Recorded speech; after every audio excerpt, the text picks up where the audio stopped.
فاكرين من شهرين عملت فيديو عن مقتل الدكتور أسامة صبور اللي معروفة إعلاميا بمقتل الدكتور الساحل اللي اتقتل على ايد صديقه الدكتور أحمد شحتة.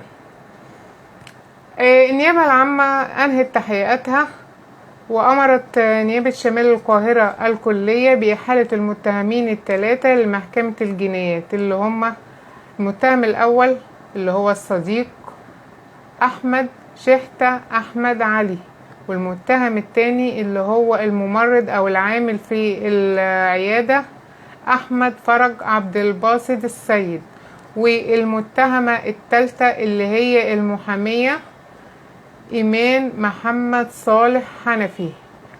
أمرت النيابة العامة بإحالتهم لمحكمة الجنايات بتهمة قتل العمد مع سبق الإصرار والترصد والسرقة بالإكراه.